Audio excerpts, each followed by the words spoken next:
Il était précisément 0h05, au cœur d'une demeure où régnait un calme absolu. Lorsqu'une existence s'est doucement achevée, nulle clameur, nulle tragédie apparente, mais simplement deux mots chuchotés dans la pénombre, comme un secret. Piou piou. Telles furent les ultimes paroles prononcées par Brigitte Bardot, une figure mythique du cinéma. Hexagonale, une icône planétaire qui, à cet instant précis, n'était plus qu'un murmure tendre destiné au plus grand amour de son existence. Mais alors, pourquoi cette disparition si sobre émeut-elle si profondément la nation française ? Comment une personnalité d'une telle envergure publique a-t-elle pu orchestrer son dernier salut loin de tous les regards, sans la moindre mise en scène, en l'absence totale de spectateurs ? Ce ne fut pas une simple fin, ce fut un geste délibéré, une affirmation, une forme de constance absolue poussée jusqu'à son souffle ultime. Brigitte Anne-Marie Bardot a vu le jour le 28 septembre 1934 à Paris, dans le giron d'une famille bourgeoise et catholique du 16e arrondissement. Son père, Louis Bardot, était un industriel au caractère rigide et à l'affection parcimonieuse. Sa mère, Anne-Marie Musel, était quant à elle une femme d'une grande élégance, passionnée par les arts et très attachée aux conventions sociales. Très jeune, la petite Brigitte se retrouve confinée dans un univers de hautes exigences, fait de rigueur morale, de discipline physique et d'une stricte contention émotionnelle. Son éducation visait à faire d'elle une épouse exemplaire, bien plus qu'une future étoile. Pourtant, à l'âge de 7 ans, une grâce singulière est décelée en elle. Elle se meut en dansant avec une ferveur qui saisit ses professeurs. Ses parents l'inscrivent alors à l'Institut des ballets classiques de Paris, puis, quelques années plus tard, à l'École nationale supérieure de danse, là-bas. Elle capte déjà les regards remplis d'admiration. Ce n'est pas seulement son habileté qui fascine, c'est surtout son regard, incandescent qui déstabilise les adultes, un alliage déconcertant de candeur et de défi, une vulnérabilité palpable. À l'âge de 14 ans, elle prend la pose. Pour la revue Jardin des Modes, sa beauté singulière captive instantanément les professionnels du milieu. 2 années plus tard, son visage s'affiche en une du magazine Elle. Sa destinée vient de prendre un tournant fulgurant. À 15 ans, elle fait la connaissance de Roger Vadim. Il a 21 ans. Il est un homme qui écrit, qui fume et qui la regarde. D'une manière totalement inédite, elle s'éprend de lui avec toute la ferveur d'une âme trop longtemps réprimée. En dépit de l'opposition farouche de sa famille, elle s'unit à lui à 18 ans. C'est précisément à cet instant que Brigitte Bardot abandonne son statut d'adolescente pour se métamorphoser en un véritable phénomène de société. Cependant, cette transformation radicale n'a rien d'une émancipation. Bien au contraire, elle confiera, bien des années après, « J'étais comme une créature captive dans une cage dorée. J'ignorais que des entraves pouvaient avoir un éclat aussi, et séduisant. » Derrière la façade de la jeune femme épanouie, chérie et adulée, un sentiment de solitude abyssale s'enracine. Elle se sent oppressée par les regards insistants, par l'affection exclusive de Vadim et par les aspirations que son entourage nourrit pour elle. Elle continue de danser, mais ce n'est plus par passion personnelle. La renommée ne l'attire guère. Son unique désir est qu'on lui accorde enfin la paix. Or, le monde n'a aucune intention de laisser Brigitte Bardot en paix, et elle-même, malgré tout, n'est pas tout à fait prête à s'effacer. Cette contradiction fondamentale, ce désir d'anonymat mêlé à un immense besoin d'affection, va façonner l'entièreté de son parcours. Une existence où chaque parcelle de sa vie privée sera impitoyablement exposée, chaque mouvement surinterprété et chaque silence profané. C'est pourtant vers ce havre de silence qu'elle choisira délibérément de revenir un jour. De son plein gré, car au fond, la véritable Brigitte Bardot n'a jamais réellement désiré la célébrité. Elle fut simplement dotée d'une beauté trop éblouissante pour que le monde lui concède le droit d'être autre chose qu'une icône. En 1956, Brigitte Bardot a 22 ans. Le film Aoete, Dieu, créa la femme. Sous la direction de Roger Vadim, la propulse immédiatement au rang de mythe, sa plastique dévoilée, sa danse endiablée et son regard provocateur crèvent littéralement l'écran. La France se découvre une soif de liberté qu'elle n'osait pas encore s'avouer, et la planète entière tombe sous son charme. Hollywood la surnomme la plus belle femme du monde. Elle devient une obsession pour une multitude de cinéastes, de créateurs de mode, de photographes et même de princes. On invente un mot pour ce phénomène, la bardolâtrie. Le terme fait même son entrée au dictionnaire. Les statistiques sont éloquentes. Entre 1952 et 1973, elle participe à 47 films. Le Mépris de Jean-Luc Godard, en 1963, est salué comme un chef-d'œuvre du cinéma français. Elle accumule les triomphes de La Vérité à vie. Privé, en passant par L'Ours et la Poupée, ses chansons deviennent des hymnes générationnels. Harley Davidson, Moi je joue, La Madrague. Sa voix rauque, sa moue légendaire et sa liberté provocante, absolument tout chez elle accède au statut de culte. Mais dans l'ombre de l'icône, une autre réalité se profile. Sur les tournages, elle a horreur des répétitions. Elle exècre les interminables séances de maquillage. Elle s'échappe des soirées mondaines et décline systématiquement les entrevues. Seul un cercle restreint d'amis recueille ses confidences. Elle ne se reconnaît absolument pas. Dans le reflet que les médias projettent d'elle, elle est traitée comme un objet de convoitise, jamais comme une femme dans sa complexité. Elle déclarera plus tard « J'étais devenue une effigie, une image sur une affiche, mais plus une personne. » Progressivement, un esprit de rébellion commence à s'éveiller en elle. Elle se met à décliner des rôles, à rompre des contrats et à invectiver les paparazzis. Elle est déterminée à reprendre les rênes de son existence. À ses proches, elle martèle sans cesse « Ceci n'est pas ma vie, c'est la vôtre que vous êtes en train de plaquer sur moi. » Cependant, la mécanique médiatique s'avère bien plus puissante. À chaque fois qu'elle essaie de se retirer, un nouveau projet de film, une nouvelle couverture de magazine ou une nouvelle idylle supposée vient réalimenter l'engrenage. Les ragots s'intensifient. Vadim, Sami Frey, Jacques Charrier, Serge, Gainsbourg, Gunther Sachs.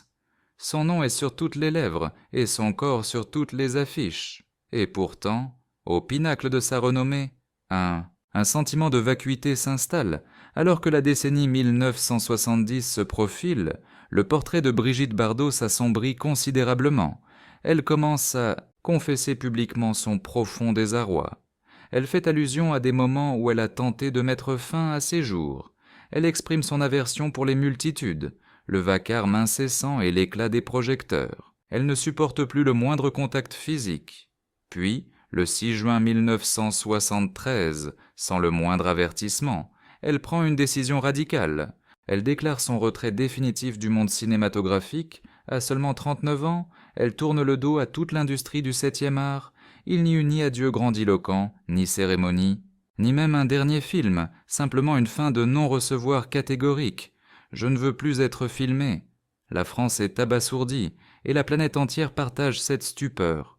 Comment une icône parvenue au faîte de sa gloire peut-elle décider de tout laisser derrière elle ? Les uns y voient un simple caprice de star, tandis que d'autres évoquent un acte de démence. Brigitte Bardot, quant à elle, reste parfaitement indifférente à ces conjectures. Elle abandonne les plateaux de tournage, les galas prestigieux et les crépitements des flashs pour se cloîtrer dans sa demeure. De la Madrague, où elle ne s'entoure plus que de ses animaux. Cette démarche n'est pas une simple retraite, c'est une véritable clameur, un acte de sécession totale avec son passé. La figure qui symbolisait le désir absolu oppose désormais un refus ferme, un non au système du spectacle, un non à la pression médiatique écrasante et un non à l'instrumentalisation de son image. Cependant, cette opposition dissimule-t-elle une réalité plus profonde ? Quelle est la raison de cette scission si abrupte ? D'où vient ce besoin impérieux de faire table rase du passé ? Quelles expériences, quelles visions ou quelles révélations l'ont conduite à se détourner ainsi du reste du monde ? Rares sont ceux qui se sont risqués à poser directement la question, et plus rares encore ceux qui y ont apporté une réponse. Car derrière le sourire de façade des posters, Brigitte Bardot dissimulait un lourd secret, et potentiellement une cicatrice que nul n'a jamais souhaité examiner de près. À la fin de la décennie 1970, une facette entièrement nouvelle de Brigitte. Bardot se révèle, bien moins scintillante, mais beaucoup plus intransigeante. Son objectif n'est plus de charmer, mais plutôt de perturber les consciences, de provoquer et de scandaliser, pour finalement faire voler en éclats le reflet qu'on lui a imposé. C'est à partir de 1986 qu'elle établit de manière officielle la Fondation Brigitte Bardot, dédiée à la défense et au bien-être des animaux. Toutefois, son engagement militant avait en vérité pris racine bien des années auparavant, dès son départ du monde du cinéma. Elle intensifie ses interventions publiques, campagne farouche contre la corrida, condamnation de l'abattage de masse et organisation de sauvetage d'animaux victimes de cruauté. Elle se sépare de ses joyaux, de ses œuvres d'art, liquidant tout ce qui la rattachait à son existence antérieure. Sa perception publique se métamorphose. L'ancien sex-symbole se transforme en une activiste passionnée, une évolution qui déconcerte profondément les médias de l'époque. Très rapidement, le ton de ses propos devient plus acerbe. Elle n'a plus aucune intention de modérer son langage. Elle s'en prend frontalement aux chasseurs, à la classe politique et aux journalistes. On lui reproche son extrémisme et son goût pour la provocation. Des passages de ses interventions publiques lui valent même des condamnations judiciaires. Entre 1997 et 2008, elle fait l'objet de poursuites, à 5 occasions distinctes pour incitation à la haine raciale. Ses commentaires sur l'islam, les phénomènes migratoires ou les évolutions de la société contemporaine provoquent l'indignation, créent des clivages et suscitent parfois une véritable répulsion.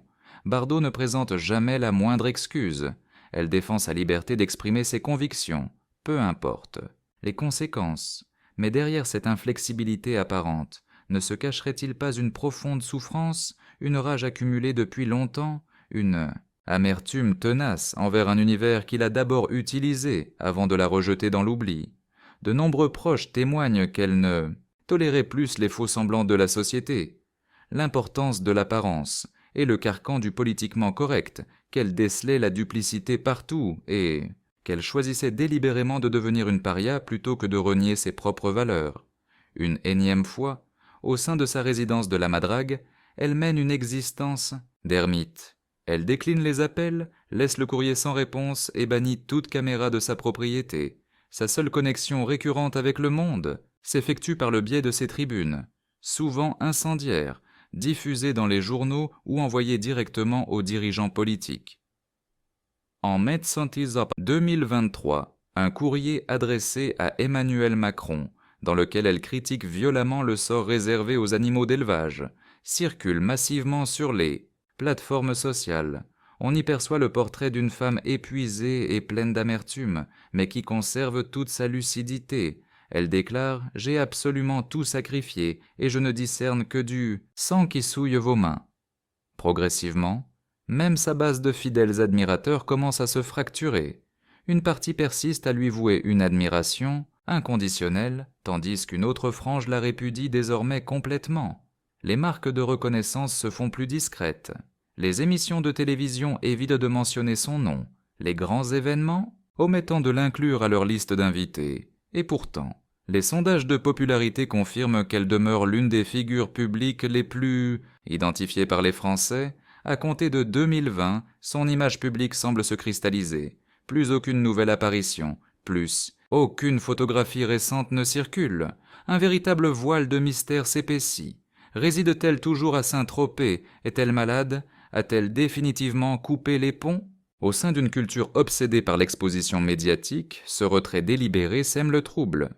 Et puis, il y a ce mot, piou-piou, un sobriquet tendre que nul ne lui connaissait jusqu'alors, une expression d'affection intime, délicate, presque puérile. Comment cette personnalité, réputée pour sa dureté, son caractère tranchant et sa fierté, a-t-elle pu se résumer à une telle vulnérabilité, à ce simple chuchotement? Ce mot ultime paraît démentir l'image rigide que les médias se sont efforcés de construire autour d'elle. Ou serait-ce, au contraire, l'unique parcelle de vérité? Et si, au-delà des controverses, des procès et des injures, il n'y avait toujours eu que cela une femme profondément meurtrie, en quête d'un refuge où elle pourrait enfin aimer et être aimée en retour? Le 28 décembre 2025, quelques instants après, minuit, dans une demeure paisible, nichée sur les collines de Saint-Tropez, le cœur de Brigitte Bardot cesse de battre. Nul médecin n'est présent, aucune alarme ne retentit, nulle ambulance, aucune agitation.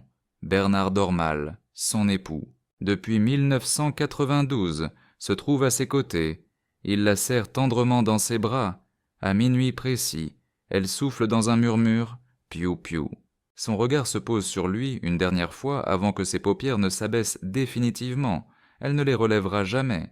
Aucune pathologie n'avait été officiellement identifiée. Aucun pronostic vital n'avait été engagé. Certes, elle ressentait quelques maux et le poids des années se faisait sentir, mais aucun signe ne laissait présager une fin si imminente, pas de protocole médical, contraignant, et sa clarté d'esprit demeurait parfaitement intacte. Brigitte Bardot avait simplement pris la résolution de préserver son autonomie jusqu'à son dernier souffle, et, dans cette quête, elle a triomphé. Ce matin-là, l'information a éclaté. Les communiqués initiaux étaient laconiques, d'une grande retenue, presque hésitants, comme si la presse elle-même peinait à admettre la disparition de cette icône que l'on croyait immortelle. Puis, la vague des tribus a déferlé. Le président Emmanuel Macron, par le biais d'une déclaration officielle, a rendu hommage à une personnalité insoumise, une véritable Marianne contestataire et éclatante, une porte-parole pour ceux qui sont réduits au silence. Au-delà des frontières, les médias internationaux lui ont réservé une avalanche de publications, du Guardian à El País, en passant par le Corriere della Sera. Tous ont détaillé la trajectoire exceptionnelle de cette vedette métamorphosée en militante passionnée. Pourtant, un détail frappe, aucun cliché récent ne vient illustrer ses éloges.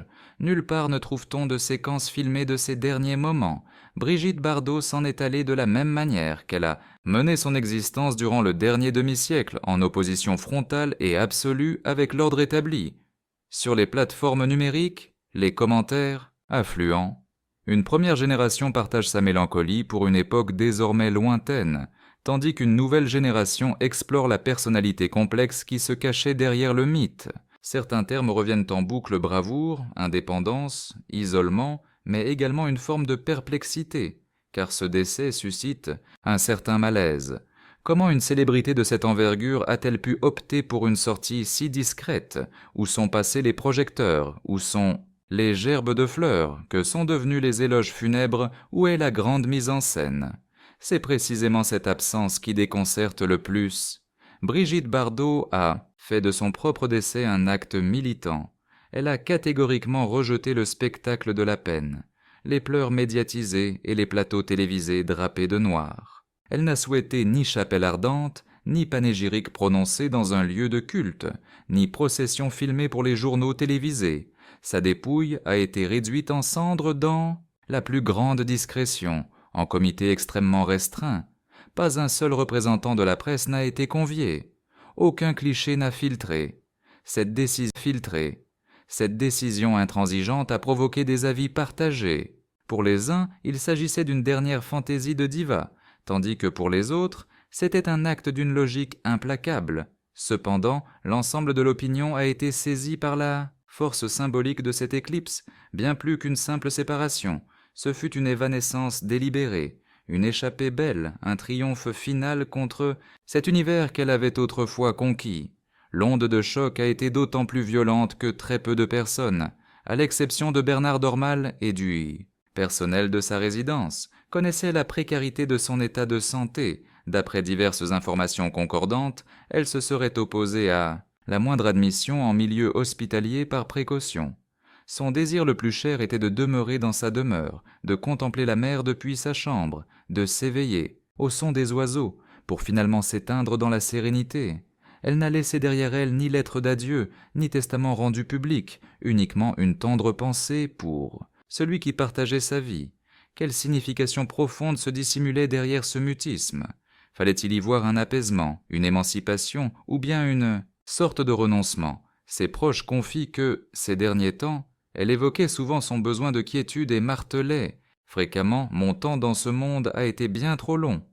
L'agitation, l'omniprésence des réseaux, le rythme effréné et la tyrannie des écrans lui étaient devenus insupportables. Elle affirmait: l'ensemble des choses que j'ai cherché à fuir est maintenant la règle. Il est donc temps pour moi de m'en aller.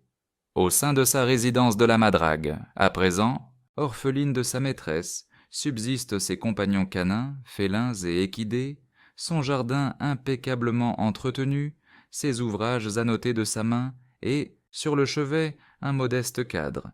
Il contient un cliché d'elle-même à 18 ans, vêtue d'une robe estivale, arborant un sourire spontané, pleine de naturel, presque anonyme. Cette sortie de scène, dénuée de tout fracas, est sans doute, de manière paradoxale, ce qui émeut le plus profondément, car elle bouscule toutes les conventions. Une comédienne, aussi vénérée, une personnalité aussi controversée, aurait aisément pu mettre en scène des adieux grandioses. Elle a pourtant opté pour la discrétion, non par manque de force, mais par pure loyauté envers son essence profonde, celle d'une insoumise, d'une femme que rien ne pouvait dompter, une passionnée éprise de son indépendance. Et dans ce dernier souffle de vie, il était possible de percevoir bien plus qu'une simple salutation finale. On y décelait une forme d'absolution. Quelques heures seulement après son décès, Bernard Dormal consent à prendre la parole. Son intervention est concise, dénuée de tout effet de manche, mais empreinte d'une émotion poignante. Il y évoque les ultimes moments de l'existence de Brigitte Bardot. Elle était sereine, d'un calme absolu, confie-t-il. La peur ne l'habitait pas, elle affirmait que chaque chose avait sa raison d'être. C'est alors qu'il partage cette formule saisissante.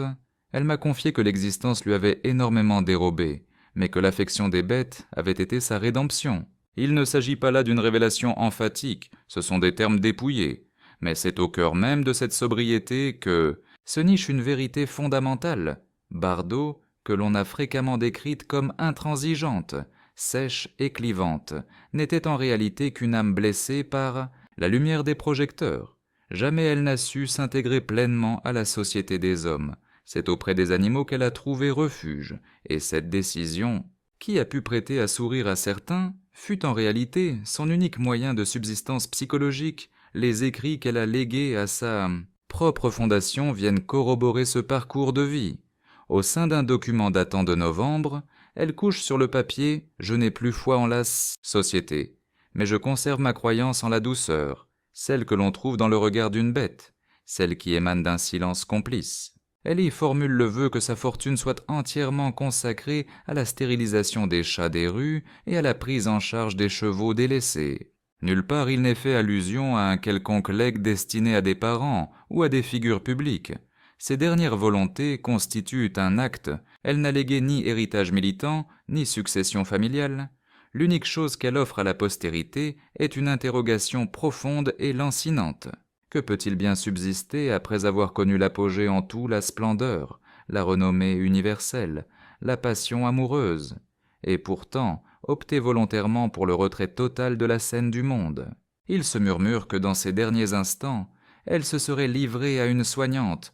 J'ai incarné tout ce que le monde attendait de moi, et aujourd'hui, je deviens enfin celle que je suis réellement. Bien que cette confidence n'ait jamais été confirmée par une source officielle, elle s'est propagée comme une traînée de poudre sur les plateformes numériques suite à son décès. Les utilisateurs du web s'en sont emparés, y voyant une sorte d'affranchissement au-delà de la mort, comme si cette icône, dans un ultime soupir, révélait enfin sa vérité la plus intime. Mais cette révélation tardive soulève une question inévitable. Pour quelle raison a-t-elle attendu si longtemps? Pourquoi ne pas avoir parlé plus tôt, avec plus de force et de clarté?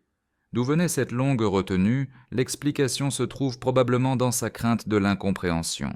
Ce sentiment persistant que la société ne désirait pas entendre sa voix, mais se contentait de contempler son image. Elle avait saisi très tôt que ses paroles étaient des armes qui pouvaient se retourner contre elle à tout instant. Par conséquent, elle en a fait l'économie, préférant laisser l'action finale parler d'elle-même, prendre ses distances, s'emmurer dans le silence et choisir sa propre sortie. En déclinant les tributs nationaux et en optant pour la discrétion la plus totale, Brigitte Bardot ne tournait pas le dos à la France. Au contraire, elle lui tendait un reflet impitoyable. Elle exposait le destin d'une icône d'abord portée au nu, ensuite tournée en dérision et finalement reléguée dans l'oubli. Une femme qui a eu l'audace de refuser les conventions jusqu'à son dernier souffle. Et dans ce rejet final se cache sans doute son aveu le plus poignant. Elle n'a jamais aspiré à être le mythe Bardot. Son unique désir était de connaître une existence libre, à l'abri du tumulte médiatique. Brigitte Bardot s'est éteinte de la même manière. qu'elle a mené sa vie durant un demi-siècle en marge des attentes. Elle a épargné au public la mise en scène macabre d'un trépas filmé sous les projecteurs. Nulle proclamation officielle n'a été faite, ni missive d'adieu théâtrale n'a été laissée. À la place, elle a choisi la simplicité d'un mot tendre murmuré et le poids du silence. Un silence absolu, que nul ne pourra jamais altérer, instrumentaliser ou commenter. Cette décision, qui n'a rien d'un coup de tête ou d'une dérobade, apparaît maintenant comme la conclusion parfaitement logique d'une existence entière consacrée à combattre l'artifice, à fustiger la duplicité et à défendre ceux qui ne pouvaient pas se faire entendre. Bardot n'a jamais su faire les choses à moitié. Ses amours étaient passionnés, ses actions démesurées, et ses paroles toujours directes. Mais, au cœur de cette agitation, un unique but a toujours prévalu exister en accord avec ses propres principes, par sa sortie de scène silencieuse. Elle crée une absence singulière, non pas le manque d'une célébrité, mais le vide laissé par une figure morale, une rebelle. Une sensibilité exacerbée qui n'a jamais réclamé la gloire, mais seulement la quiétude, sa demeure, la madrague. Longtemps, le théâtre d'un siège médiatique incessant a maintenant refermé ses portes. Ses chiens guettent encore, ses chats sommeillent, et la Méditerranée poursuit son dialogue avec les rochers en contrebas, et la France, comme elle le fait souvent avec ses mythes, entame son introspection. Avons-nous véritablement saisi qui était Bardot ? Avons-nous prêté l'oreille à ses mots ou nous sommes-nous contentés de fixer son image ? L'affection que nous lui portions était-elle pour la femme réelle ? Ou pour le symbole qu'elle incarnait dans cet ultime murmure ?